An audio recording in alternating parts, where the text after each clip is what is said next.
Hello and welcome back to the Learning Luminaries, the podcast where every episode I meet with an inspiring light who is making the world a better place by sharing their magic. And this week I have a very special guest, as always. She is a weight loss coach, a life coach. She helps women lose weight for the last time, keep it off, all that good stuff. And the first time that I met our wonderful guest, Shelly, was kind of a series of interesting synchronicities. I've been launching my own program and I've been looking and finding people who are resonant with the magic that I teach, and I ended up finding a mentor instead. She helped me through some pretty profound experiences that I had had. So, this last year for me has been a lot of healing emotional, physical, and mental trauma, like due to childhood wounds and things like that. And a part of that I didn't know how to do was how to release all of the pent up energy that had been stored inside of my body. And so when we met, we haven't met in person, we've only met digitally, and she held incredible space for me and guided me through this process of going into the pain inside of my body, feeling what was really there, what was really stuck in there, and then releasing it.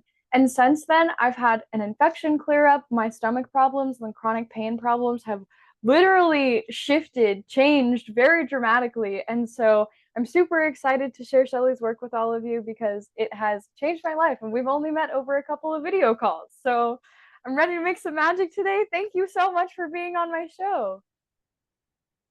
Thank you. I appreciate the warm introduction. That was lovely. Oh, yeah. I like to make sure that people have a clear picture of who we're talking to. So, just tell me a little bit more about yourself, about your work, how you got into somatic healing. Well, actually, I I didn't kind of go into somatic healing on purpose. Mm, I had actually been through a lot of stuff in my own life, which guided me to understand that I had a lot of stuck emotions in my body. And from the moment I found that I had stuck emotions, I dived into reading everything I could get my hands on. I started experimenting on myself. I found that when I allowed the emotion to be there and to give it space, it spoke to me differently. mm, I have a history of a traumatic marriage. I mm, was married to a man for 15 years who was very mentally abusive for that mm, whole time. I held a lot of emotion from that and a lot of emotion from my childhood, which was, it's a survival instinct. So when you are in either fight, flight, or freeze or fawn, your body is going to react a certain way. It wants to survive. It wants to keep you safe. And unbeknownst to anybody, your body loves you and it's trying to mm, do what it thinks is best. So it will cause your body to act in a certain way. And so I had a lot of chronic stress for a long time. And in 2011, my marriage came to an end when I decided that he would no longer hurt me. And I stood up to him and I told him that he had no more access to anything I had to give anymore. mm. And he ended up, long story short, he ended up physically abusing me. And then he Mm. took his own life. Wow. That was actually the most liberating, complicated form of release that I ever experienced. Yeah, I can imagine.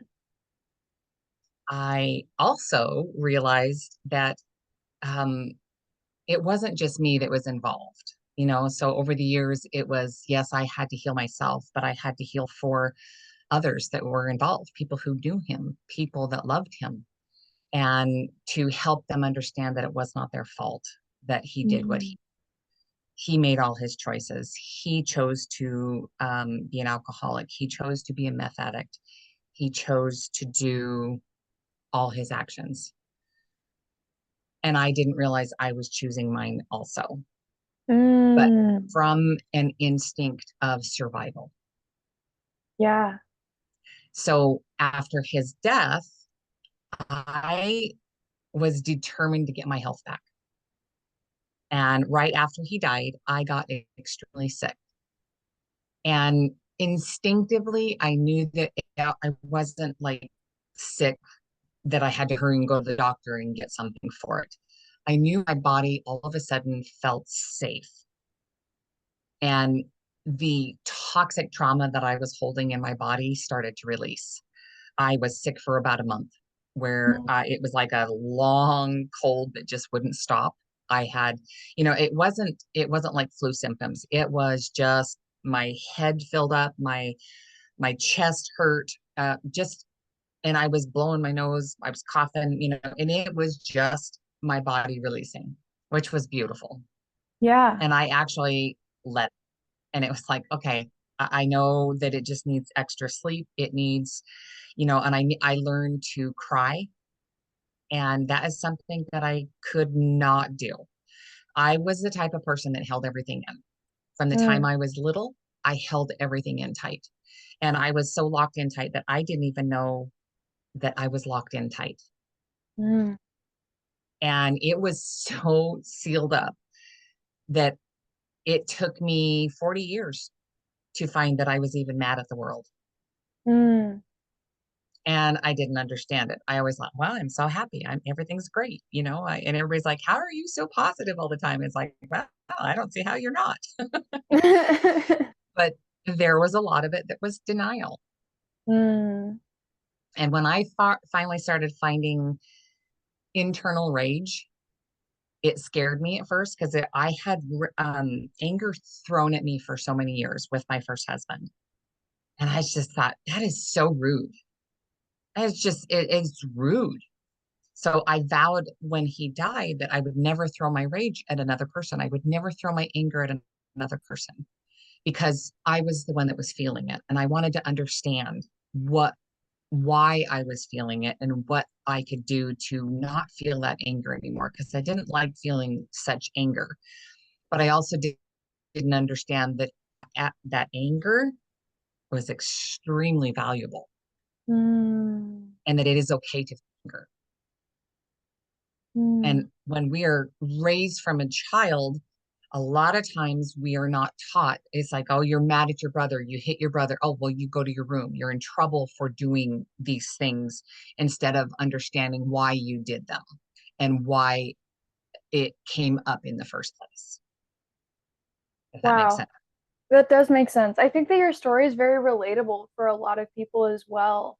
A lot of women being able to like I feel like sometimes it's so easy for us to get like stifled, for us to not be able to give ourselves the permission to emotionally express and to have this sort of dissonance between like understanding like what the real root of why you're feeling the way that you're feeling is.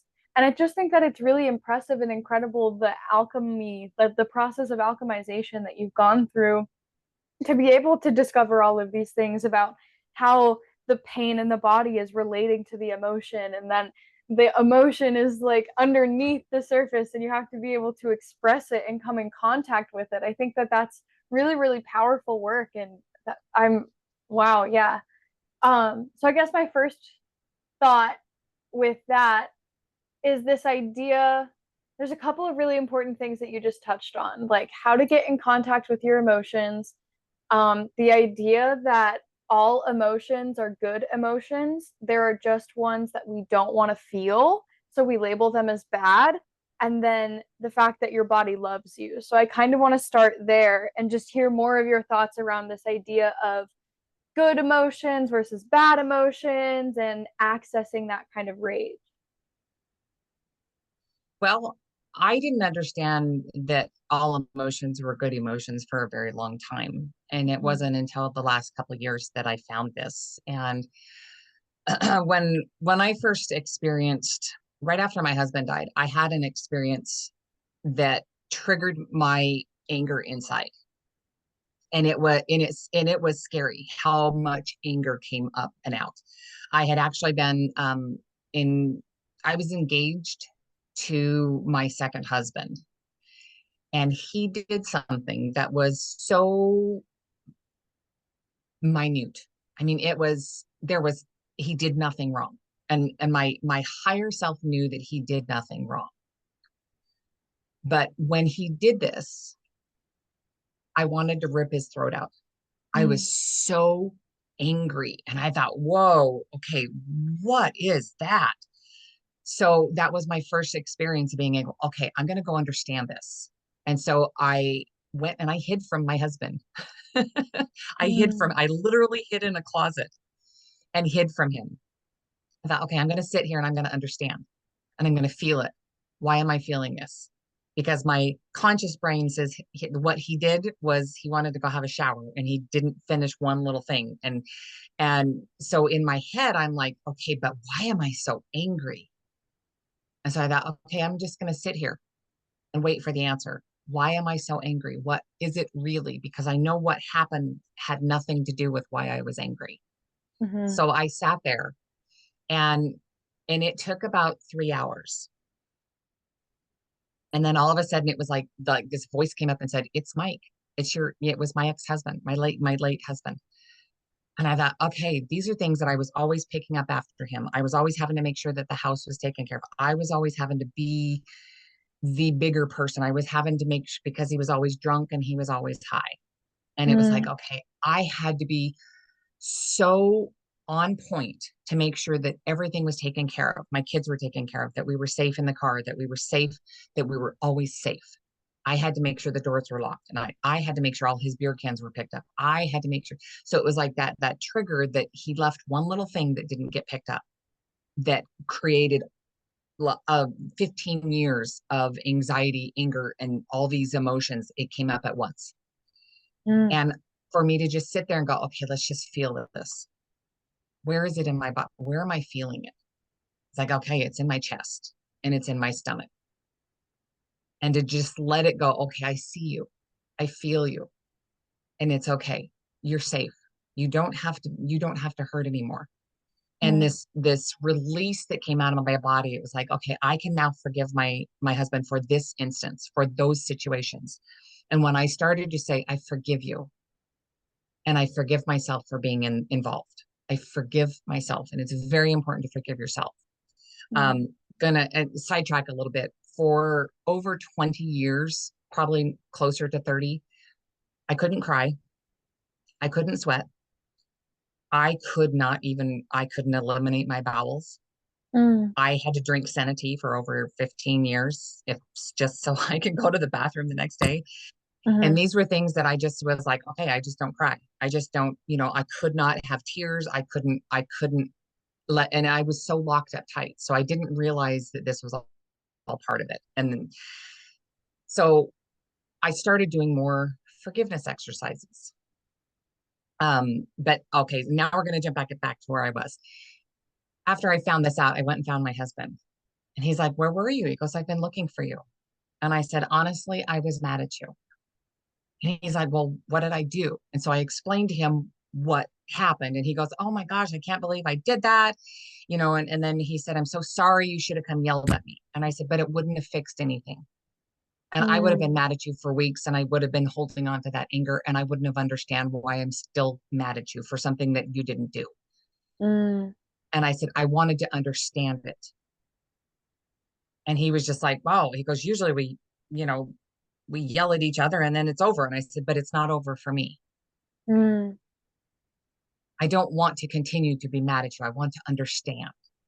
Yeah. And so throughout our marriage, whenever I get mad and I like, and a man's wants to come in and swoop in and fix, Mm. they want to come in, that they're fixers. They want to help. And I would yell at him, "Leave me alone. This is my anger and I'm feeling it and I'm having a temper tantrum on purpose and I'm letting it come up and I'm letting the whole thing move through." And Mm. he'd be like, "I don't know what to do with that." I'm like, "You don't have to do anything with it. It's mine and I'm owning it. It's Yeah. my emotion and I get to feel it. I don't want to fling it on anybody Wow. else." So, Wow. Wait, I want to speak to that really fast because that's really, really powerful. What an incredible way of claiming your energy. I love what you're saying about the power that comes from allowing yourself to sit with the emotion and to fully embrace it and express it. And I also love the point that you're making of saying that, like, your anger doesn't have to be a relational anger. It doesn't have to be a relational experience. I think that that's not something a lot of people know, is that, like, I get mad and so like now I'm mad and like I'm around my partner, so like we're gonna be mad together, like, and so what you're saying is so liberating because it's like going off, having your own emotional experience, expressing it, processing it, because that, I really do believe that our emotions are our greatest teachers. And then I bet afterwards, like where you're getting in the story, is that you're able to like regulate your nervous system and gain this certain level of clarity. And then you come back into the space and then there's actual problem solving that's being done instead of like emotional hazard cleaning. Well, exactly. That is when you have an emotion, excuse me, it is telling you something. Mm. It could be telling you something about the present moment, or it could be stuck energy that is trying to get out. Mm-hmm. And when you allow it to fish its course, okay, so we are gifted with a brain that thinks. We have over 60,000 thoughts a day, and most of them are on repeat. So we have these thoughts in our brain, and we get to access what we do with them. When we have an emotional response, we take some of those thoughts that we have collected over the years, that you are bad if you're angry, you should not, all these things that we are told growing up, that, oh, you're mean to your brother, go to your room. Mm. You hit your brother, um, go sit on the bad chair. We had to sit on the bad chair when we were little. And it was like we were a bad child if we did something that was considered bad. If we had a screaming fit, if we didn't want to do our chores, it was like, oh, well, you can't do this or that, or you can't have this because you had this emotional outburst, you had this temper tantrum, oh, now you can't have it. So we were taught from a young age that our emotions are bad. So we will stuff them inside our bodies, and we are not taught that it's okay to cry, it's okay to scream, it's okay to go punch something, it's okay to do these things. So we are taught from a young age to tamp it down. Oh, Mm. it's like, oh, you're crazy, showing, honey, you better tuck that away. Right, because it's Don't you dare show inconvenient for that. the people around us.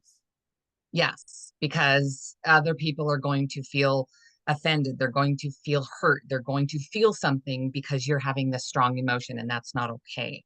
Mm. But it's not, I don't think people understand the true complexity of it, I guess. So Mm. when we have all these thoughts in our head and we stuff it down, the emotion that we have does not finish its way through our body. And Mm. an emotion in the body lasts no more than 90 seconds. Mm.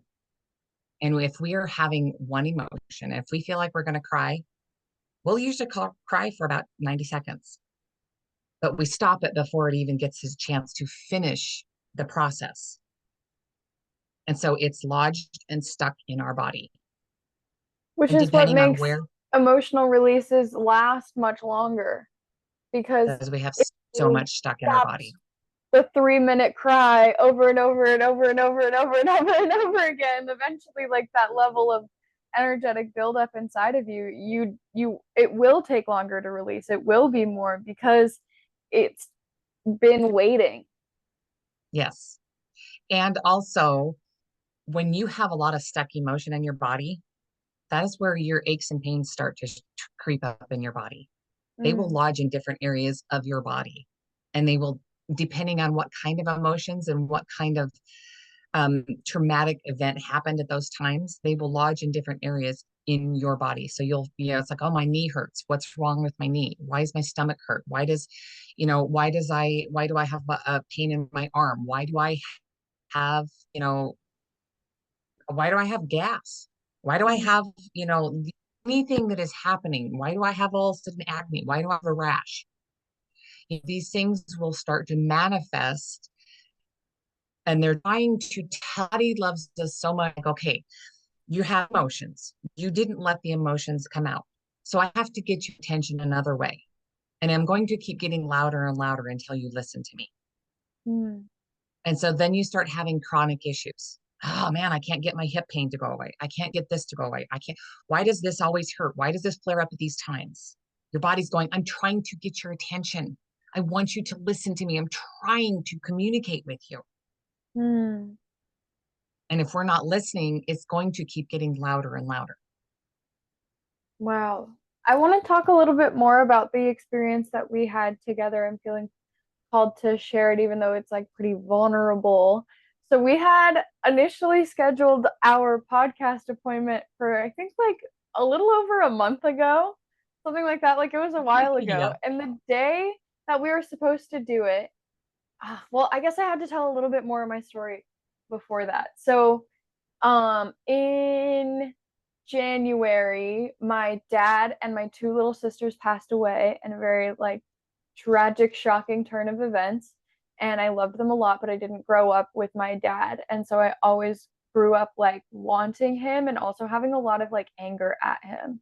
And then like I grew up with my mom, but then on the eclipse this last year, we had like this really intense, like karmic familial falling out experience that just was so much. And while all of this was happening, like I'm a traveler. I travel for my work. I live out of my van, and so I was nonstop go go go go go from like right before my dad passed away, like moving from the East Coast back into Arizona, then driving back across the country and like having this experience with my mom that was like super triggering, like right in the middle. And then like finally after I think it must have been like 5 months of continual like new trauma, like in its own way. Like I'm feeling really good, so I feel strange calling it trauma, but it is definitely like what it is. And like friends falling out and all of these different things. Like this whole year has really been a quite the tower moment for me, and I'm starting to see more of that star energy for those who are familiar with the tarot, but like definitely everything was burning there for a couple of months.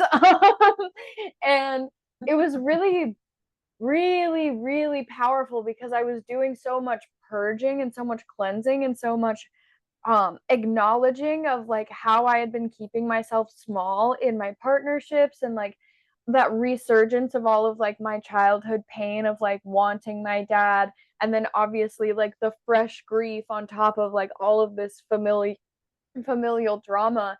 It was just like immense. Like it is, I've never experienced something like that before where every single part of what you look at is just like in flames.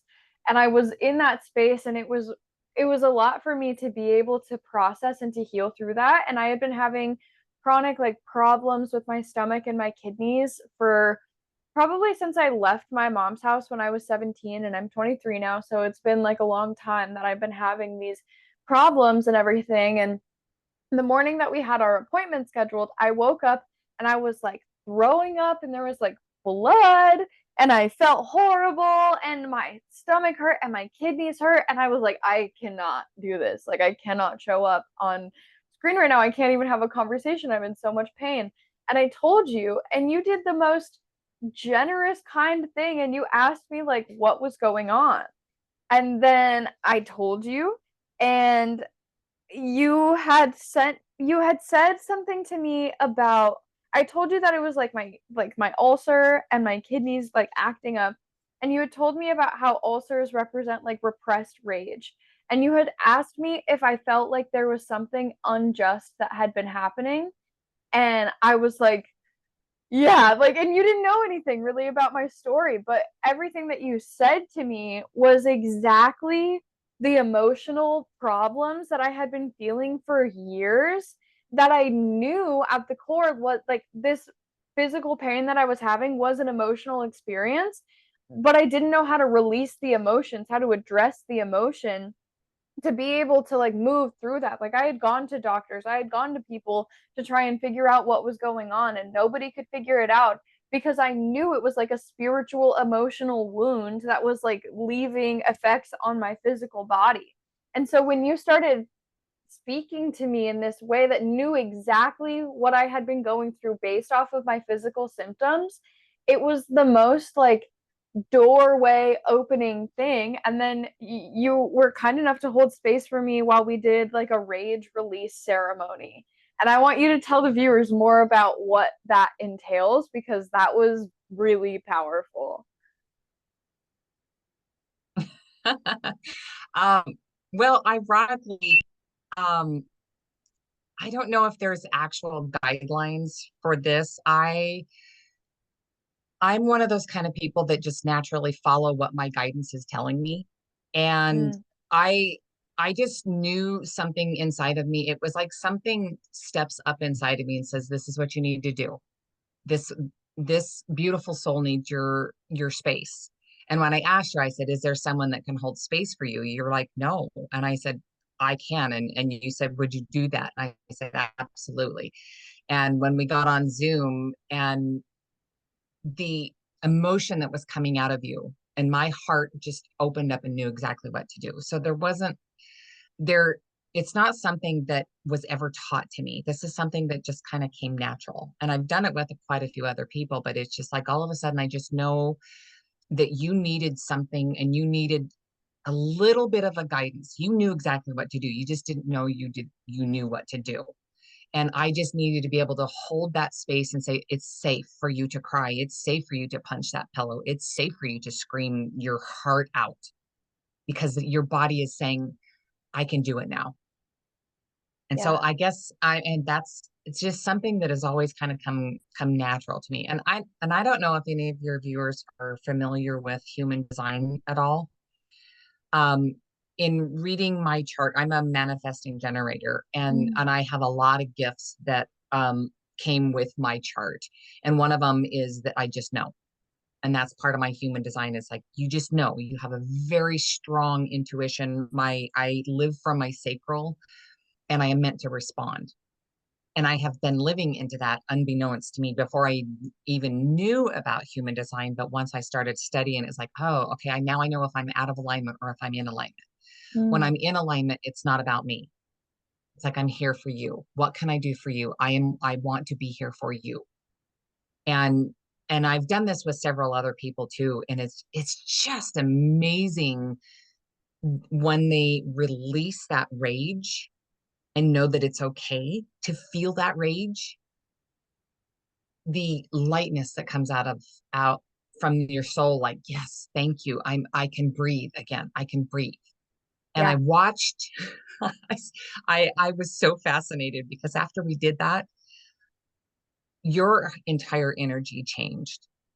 I watched your energy, how you showed up online, how you showed up in doing things. It was just like, oh, you were like, oh, we can go do these things now. And I've done them myself with myself and done rage sessions. And I've had to do rage sessions where I needed someone to hold that space for me too. Mm, Um, and they have been very powerful where I had so much stuck inside that I screamed for like 2 hours. mm, And but over the years, they're getting easier. They're getting where they're not as stuck because I have pulled out a lot of stuff. And I have gotten my health back. I have gotten my happiness back. I know, it's like if someone, little side note here, my husband has made it his mission to scare me. So he will hide around the corner and try to jump out at me to get me to jump. And occasionally he will get something if my head is, somewhere else and I think he's not even home. Then I'll turn. It's like, oh, okay, you got me. But it's his mission to try to scare me. But I have noticed that when he jumps out, it's like sometimes I just turn around and look at him and it's like no response in the body. There's no like that, and he's like, really? Nothing? Not even a jump, not even. And I'm like, no, and I used to, if something happened or somebody did something that upset me, I would stew on it for hours. If someone was having an emotional response, it would be like, oh, and I would mull it over in my head. And now it's just like, It's not mine. I can immediately just let it up, let's let it move up and out. Let's let it move through. Yeah. And I no Interesting. longer store them. So my whole, just the way I show up in everything, it's like it's not about me and I don't have to store that emotion. And if I'm talking to someone and I feel a cry coming up, I will start crying. It's Hmm. like, oh, oh, body wants to cry. Hold on, pause. I'm gonna cry for a minute. It's okay. Yeah, And yeah. I let it cry. But Is the way that um we store our emotions connected to the same way that, like, is that one of the reasons why people have a hard time losing weight? absolutely. Absolutely. And we don't Mm, even realize it. When I started really going deep and pulling a lot of my emotions out, I let go of the need to go sneak around the corner and eat half of a cake yeah. because that was an emotional eating response. And you don't realize it, but when you're having an emotional eating response, and it's like even from a time we're little, you're sad, here, let's go have a cookie. This will make you feel better. So we're taught that here, let's get that dopamine response from this cookie, this sugar fix. Mm, But it's also, you also go to it for good things. It's your birthday. Let's go have cake and ice cream. Let's go load up on this sugar.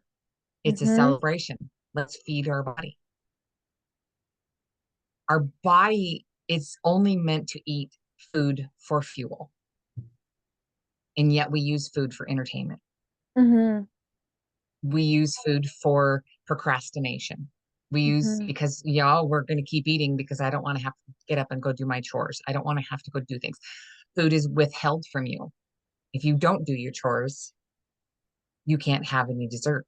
You can't have mm-hmm, dinner. You're going to have to go to bed hungry because you didn't do this.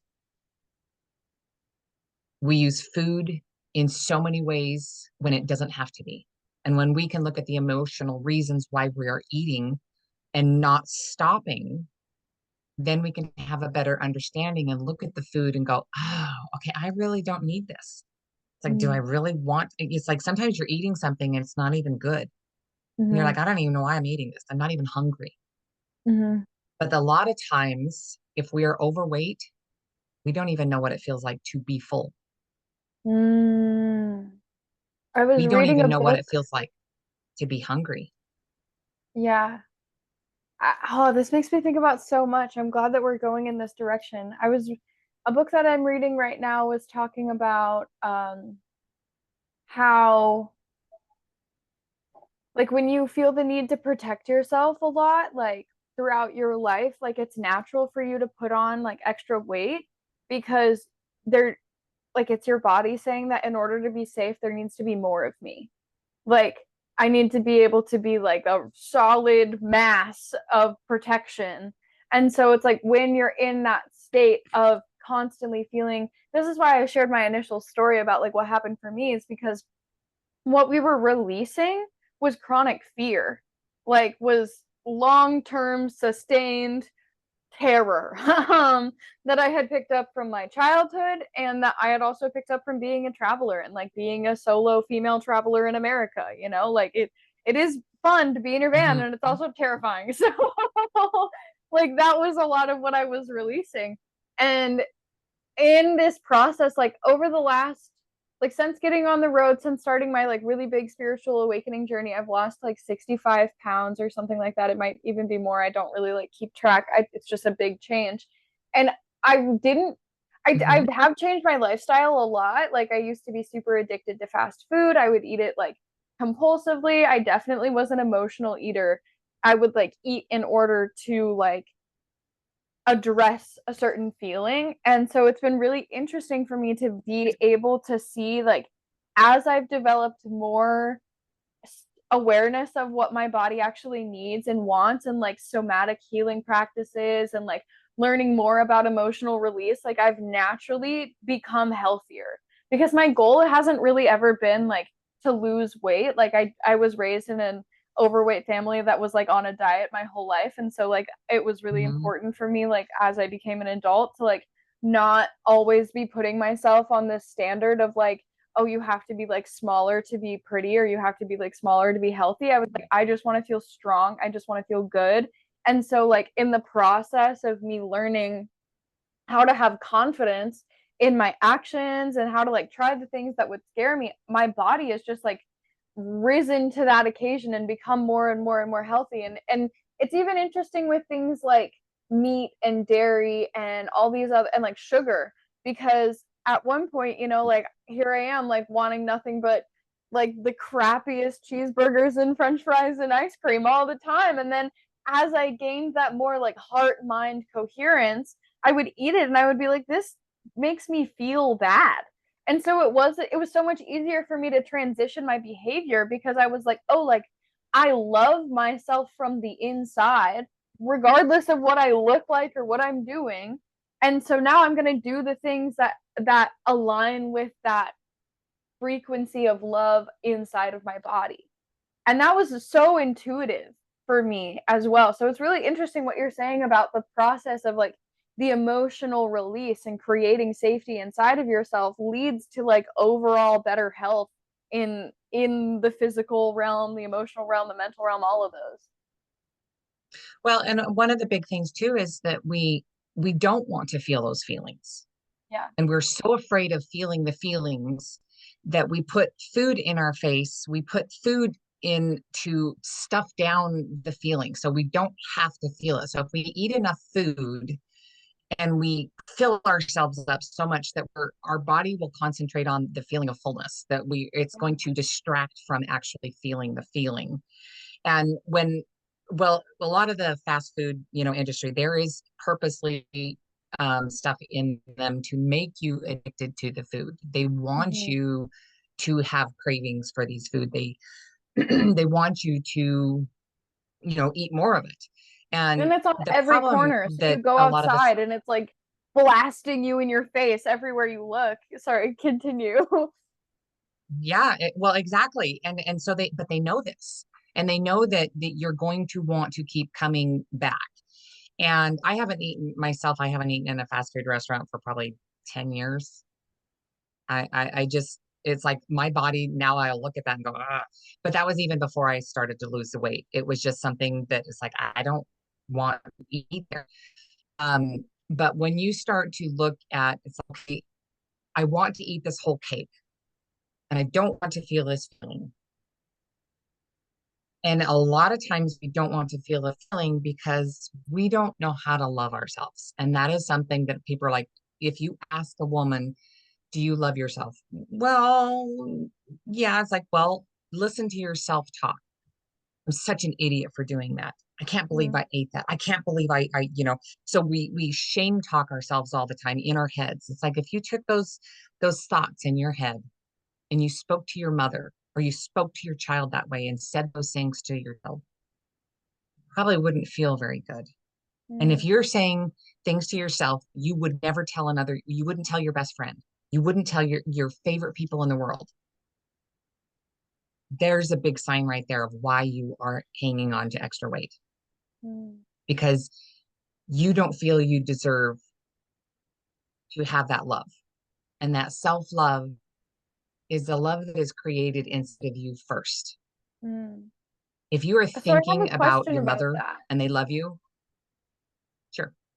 Um, so say that you're able to identify a limiting belief, right? Like you say something like, "Oh, I'm not good enough for this because of blah blah blah." And then you're able to catch yourself. You're like, "Oh, I just said I'm not good enough for this." But like you already said like the negative things about yourself to another person. How are you supposed to like recover from that? Like, how do you anchor back in the love after you were like insecure or maybe like kind of critical of yourself to another person? You have spent a lifetime beating yourself up. You Mm-hmm. have created the neurons in your brain, that pathway in your brain that is such an automatic response. It took you time to get there. When you can have forgiveness for self, that Yes, that is what you are doing. And if you do it again, it's okay. But when you start to become aware of it, you're going to start to prune those neural pathways from past behavior. You're going to start to prune those and you quit feeding them. It's like, no, I am no longer shaming myself. I will never do that again. I am Mm. worth more. So you keep practicing. And when you are doing weight loss, it's a practice. You know, a lot of people, oh, I started a diet and then the very next day I ate a hamburger and I'm such a horrible person. I can't do this. I can't do this. And so you immediately think you're a horrible person because you had your body automatically did something. Mm. And when we can understand that it's like, okay, this stuff is happening. I keep having all these same things happen. But you have to just keep looking at it and go, oh, okay, this is just information. If we can look at it as like, it's just information.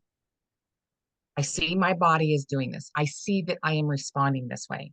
Okay, how can we do this better next time?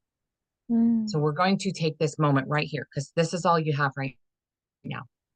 The past is gone. It's done. It's never coming back. But we keep recreating it because we have those neural pathways in our brain. So when we can start to go, okay, I don't like this anymore. And so when you start having those emotional responses that you really don't like it anymore, that's when you can start to go, okay, I'm ready to start looking at it. So if you, let's say, you have a very messy house Mm. and it's bugging you and you're sweeping things under the rug, you're putting things in the closet, you're hiding, you know, oh, company's coming, oh, you're, you know, you hide it all away, you don't want anybody to see your mess.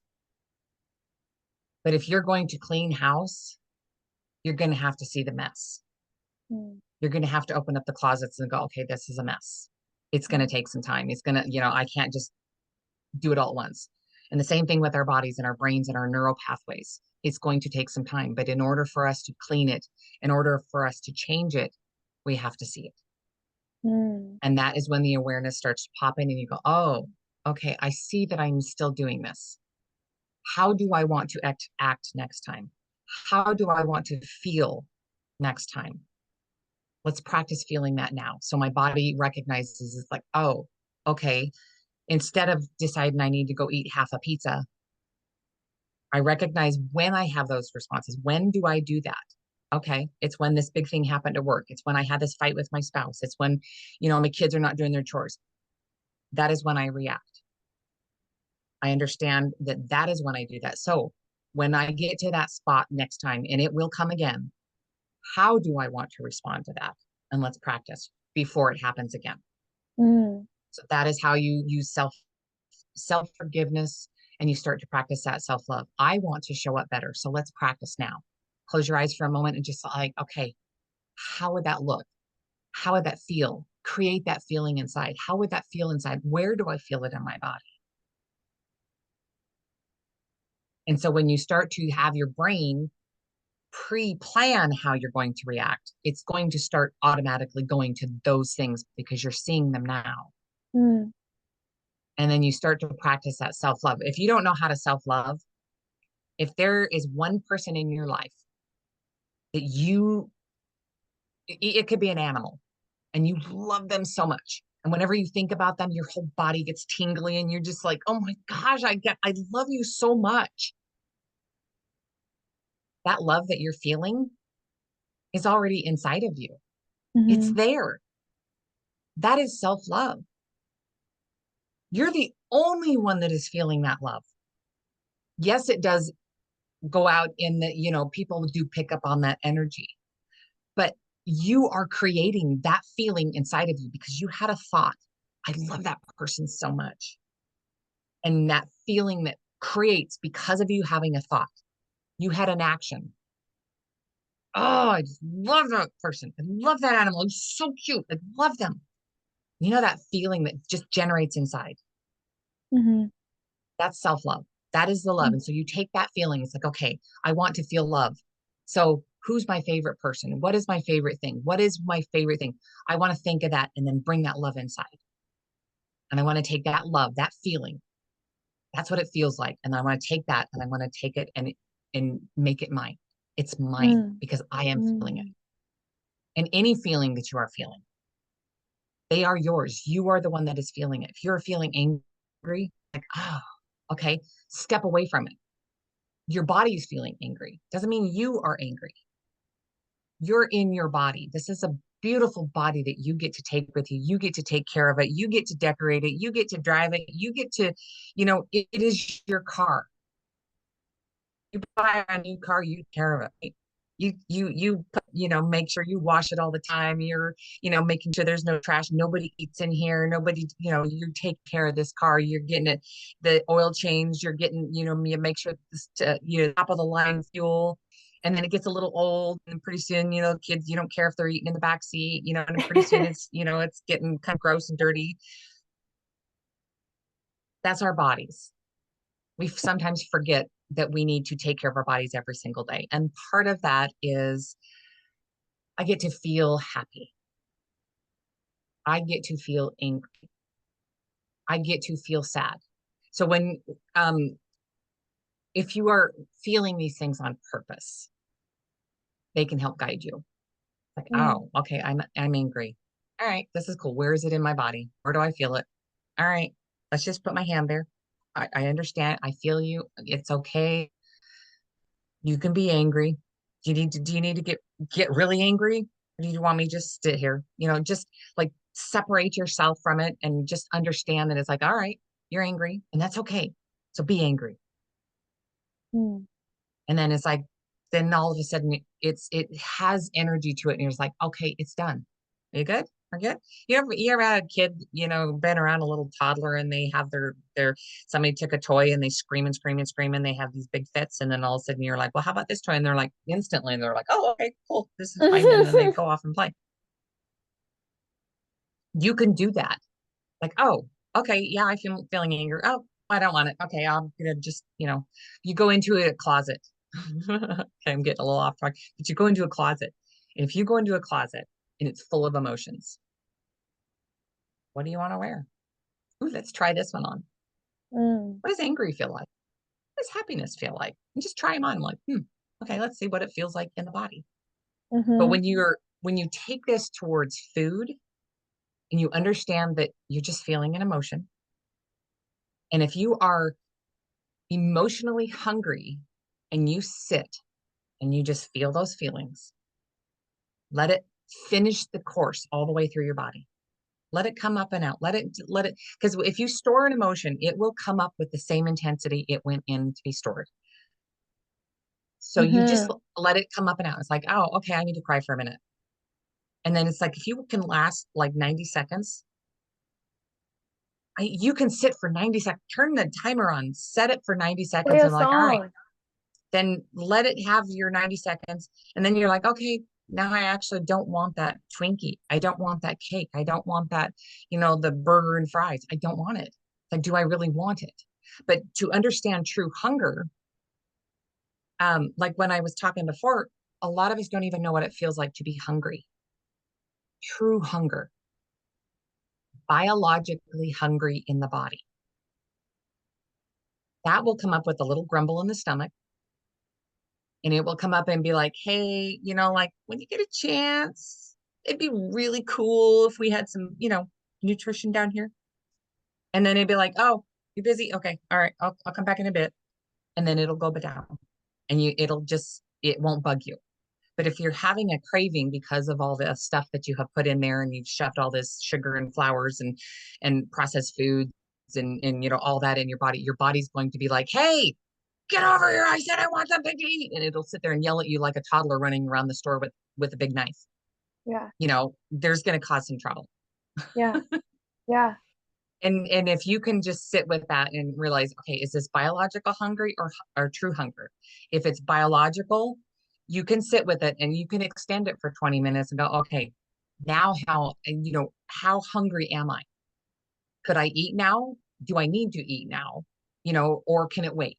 And if you can make it wait and you don't feel uncomfortable, your body will naturally go to your fat cells and access the energy that is stored on your fat cells. You're like, oh, okay, we're gonna have to go get something out of the freezer and defrost it and work on it on using that.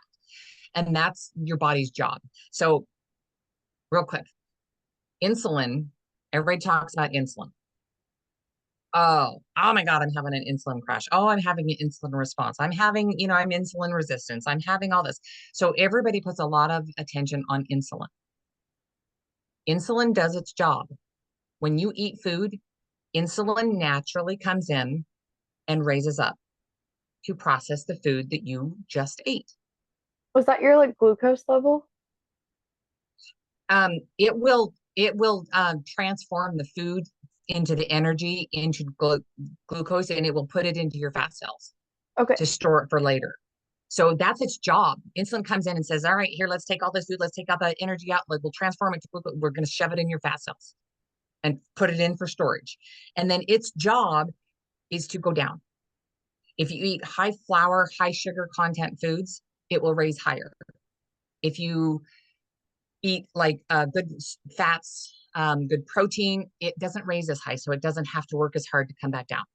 Mm-hmm. And so you will be satiated longer. So then leptin is as your other hormone that a lot of people don't talk about. When you ask someone, well, do you know about leptin and ghrelin? They're like, what's that? A lot of people don't know what it is. Leptin is the hormone that is actually blocked at the brain if there is insulin in your body. So the insulin has to go offline for leptin to come online. And it is literally blocked at the brain if it's there. So when insulin goes down, leptin comes up and says, hey, you're full. You need to stop eating.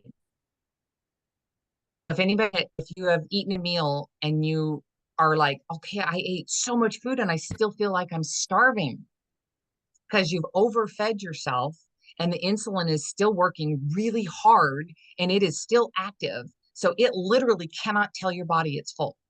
It is Hmm. blocked at the brain. So when it is blocked, your body will not have that response to even know what it feels like to be full. So your insulin is working constantly to try to get all this energy processed, and it's working overtime.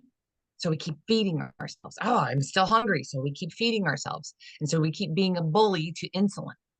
If we just stopped eating and let your body process, let your body naturally fast in between meals, then those hormones can start to activate. And when leptin goes down after it has done its job, it activates the energy hormone to get your body up and moving. So after you've eaten a small meal, it'd be like, hey, all right, let's take that energy. It's been stored in the fat cells. Now let's go get it and use it to fuel our car. Let's go Hmm. use it. And that's the natural response of it. But then when you've used up those supplies, this is where ghrelin comes in line. Ghrelin is your hunger hormone. It comes up and niggles you and says, we're hungry down here. We'd like a little bit of food. But if it doesn't get fed, it doesn't go out of whack. It will actually go access the stored energy in your fat cells. It will go find the energy it needs to fill that hormone. It will feed itself. So when we have a lot of extra fat on our body, it will naturally go feed itself. And that is you've got a lot of stored fat. The average skinny person has about like 178 meals stored on their body for Wow. survival. Wow. So we have all this, and everyone, oh my God, I'm so hangry. No, you're having an insulin crash. You're not hangry. You're having an insulin crash. Let it happen. Hmm. And when you can get all three of those hormones working in synchronicity, your body's gonna you're gonna have such a fuller life because you're gonna understand, oh, I'm actually full. And if you eat a meal and you only eat enough to be satisfied, you don't eat till you're full. If you've eaten till Mhm. you're full, you've eaten too much. If you eat to the point where the ghrelin grumbling is gone, it's like, oh, okay, I can stop when that hunger signal is gone because that is all the energy your body needs. And that is intuitive listening. Hmm. That is listening to your body saying, okay, now I understand that I need to stop now. I've had enough food.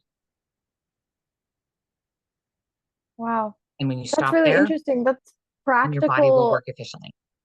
That's very practical information too about how to work with your body's cycles and energy. And I want to circle back to this idea of emotional hunger and kind of tie the two together because we just talked about how to satiate physical hunger, but how do you satiate emotional hunger? Like, I know that you sit with the emotion and you allow it to process, but if there is like an underlying feeling of like a lack of security, right? I feel like that for me is probably the thing that because I really identify with that idea of emotionally hungry. I felt like so hungry for years because I would just and I knew that it was because I wanted to be loved and I wanted to be nurtured and held and supported.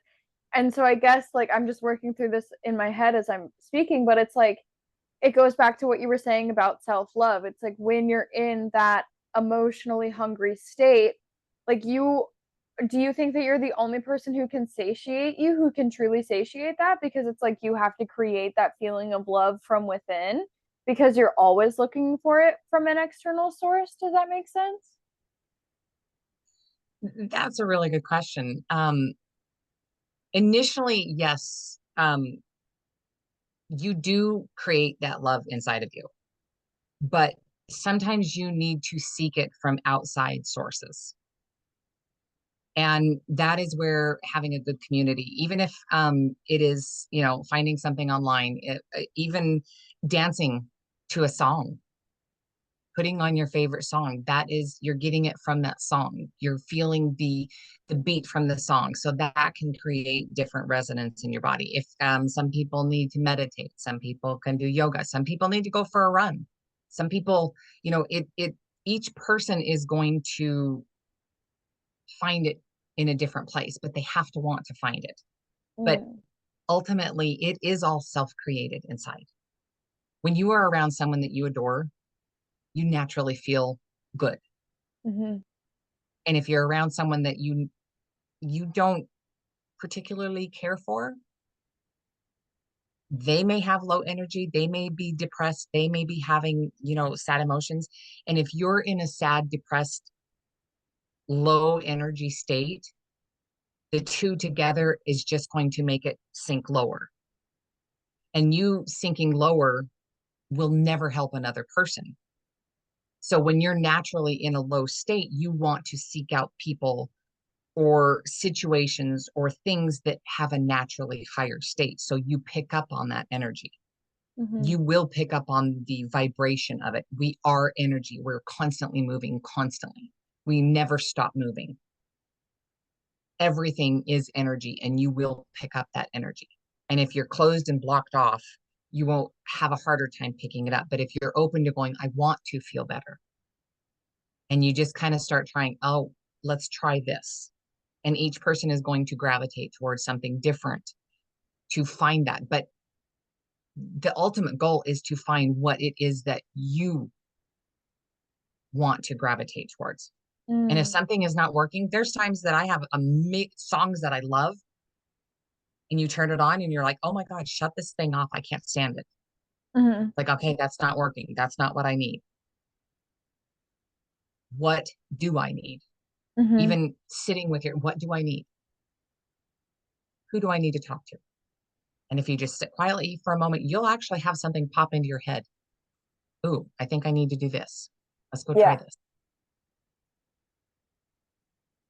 But to close And your mind long enough to go, listen, mm.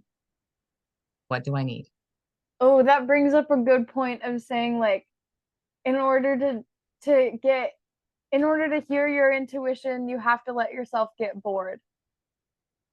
Exactly. Like you have to stop long enough, you have to slow down long enough. I think it's really easy, especially as like smart people who are committed to healing, to be like, "Oh, let me just do some research. Let me like look this up. Like what's this symptom? What are the properties of this? Like why is this happening?" And then like you are like looking for the external answer to an internal problem, and really like the intuition, that inner guidance system is the thing that's going to be able to tell you like yeah, that's what all the research says, definitely valuable, totally there's time to learn. And also nobody can tell you what you need.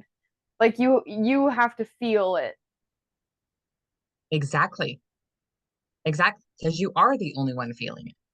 Mm. You know, if have you ever seen people put something online? They put oh, I'm having this issue, and you will get a lot of different comments and suggestions. You need to do this, and you need to do this, and you need to stop this, and they will come at you. Everybody has a solution for your problem. And if you're anything like me, I don't put that stuff online because it's like, Mm-hmm. okay, I don't want everybody else's opinion. I don't want their solutions because I'm going to get a lot of solutions from everybody, but not the answer for Mm-hmm. me. And sometimes that annoys me. It's like, okay, that makes it worse having Mm-hmm. everybody tell me what I should and shouldn't be doing. Mm-hmm. And when you could just sit for 5 minutes and be bored. When my kids were bored when they were little, they're like, I'm so bored. I'm like, awesome. This is the coolest thing ever. And they're like, what's wrong with you? It's like, oh, sometimes I get bored and I don't know what the next thing is. And I'm like, go play outside. Well, there's nothing to do out there. And I'm like, I don't know what to do outside either. But as soon as I walk out there, it's like, oh, well, that's kind of interesting. Oh, let's go over here. Oh, let's go do this. Let's go do this. You start to see things as you take a step forward. Yeah. So be bored with your emotions. Be curious with your emotions. Don't become your emotions. Yeah. But also allow yourself, I think the biggest takeaway that I really want to anchor in for people is giving yourself the permission to feel the fullness of your emotion is an integral part into healing because it allows you to release all of the things, all of the ideas, all the energy, all the thoughts, all the experiences that we store inside of our body. And so when you give yourself the permission to own your emotion, to own your sadness, own your grief, own your anger, own your joy, all of those things, and then feel them, experience them, sit with them instead of like stuffing them down or ignoring them or numbing them or doing something like that, that's when like your consciousness literally expands because you're tuning in to your inner world and exploring it rather than like ignoring it. Yes.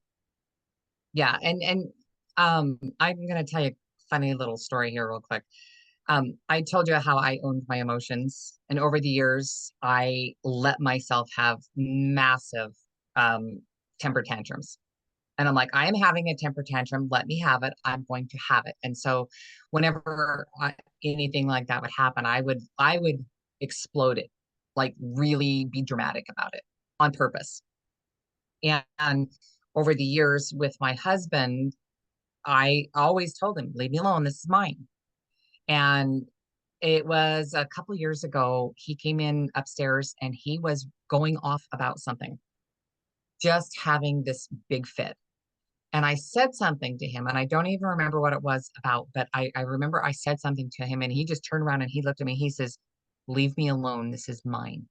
Mm. And I just was like, oh my gosh. I said, how long have you been wanting to throw that at me? And he goes, a long time. And I go, it felt pretty damn good, didn't it? And he goes, yeah, it does. And we just laughed, and it was just so funny because it was like he owned it. He didn't expect anything from anybody else. And it's like, as soon as you take ownership of what is inside of you, you have the control. Mm. You no longer have to blame it on anybody else. You take it back. It's yours and you can let it go if you want. When you own it, it is yours and you can choose to set it down and walk away from it. Yeah. Wow. And there's power in that. There is. Oh, I love that too because it's teaching by example. It's the best way that people learn. It's like by you having the courage to be totally in your emotions, exploring them, experiencing them, and letting them go. You demonstrate to other people that it's safe for them to do that too. Yeah. Yeah, Wow. exactly. Oh, okay. It's not My bad to closing feel your question for emotions. you is what is your vision for our bright future? Like, what do you see us growing into on our highest possible timeline? Mm. That's an interesting question. Highest possible is, oh, I would say that each day we make a new decision to show up at our highest self, because we can take what our vision of the future is and feel it now. We can choose to copy and paste our future into right now, because the future hasn't happened. The past is gone. It's always right now. So if you want something new, you want a higher vision, you want to be better,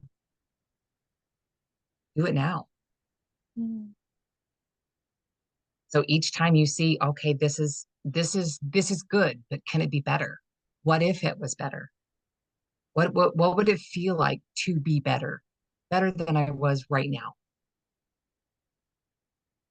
And each step we take forward into the now,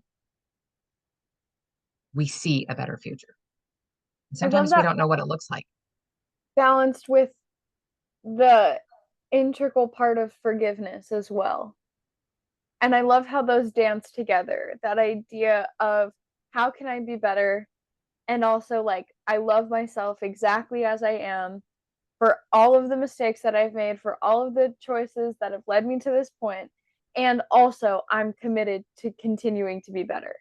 Like, it's interesting because I think that an old paradigm, like, thought process of it is like being better includes shame. But what I love about what I'm hearing is that being better is an act of shameless self love. Oh, absolutely. Yeah. In one of the biggest healing parts of my life was because I forgave myself. I are you familiar with Ho'oponopono? Yeah. Okay. I had been practicing that for a while, and I had also done a lot of different forgiveness exercises, which I never got to, but because of my forgiveness, I started sweating, I started crying, I started going to the bathroom. I no longer drink my poop tea, is what it was called. But I also started, that's when I started to release and open up and say heal a lot of that stuff. But because of the Ho'oponopono, I had been doing it, but I was doing it towards everybody else. And in the middle of the night, one night, I had this voice wake me up. It was like yelling in my ear. It said, Ho'oponopono is for you. And Mm. I woke up and it was just like, who said that? And it was my higher self coming in and saying, it is for you. Yeah. And when it woke me up, I went, okay. And so then I said it and I started bawling.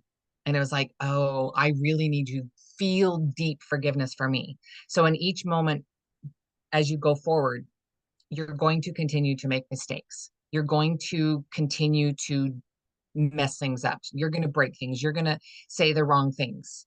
If you can immediately look at that and go, oh, I'm sorry. Please forgive me. Thank you. I love you. Mm. And let it go. Don't hang on to it. Don't drag it with you. It's like, okay, next time I'm going to do better. So this is that moment that I get to choose, in this moment that I get to be better. And I'm going to forgive this moment. I'm going to forgive the thought. I'm going to forgive the action. And I'm going to leave it behind, because that's Yeah. why our rear view mirror is little and the windshield is bigger. I love that. Wow. I feel like I could talk to you forever. You are just such a well of knowledge and experience, and I really appreciate like everything that you've shared on this conversation today and everything that you've shared with me in the past, and I'm just really grateful for you. I appreciate that. Thank you. It's been a joy Yeah. talking to you. Oh, good. So I just want to say if people wanted to work with you, where can they find you? Where can they connect with you? Well, I am on Facebook. I'm very active on there. I have a weight loss group that is called Women Winning at Weight Loss. That has been growing. I do one-on-one coaching, and I have an intensive 8-week program that I work with people. So, yeah, you can find me on Facebook or my weight loss group. I am Perfect. sometimes on uh, Instagram, but not as active, but I am on all those platforms. So, yeah.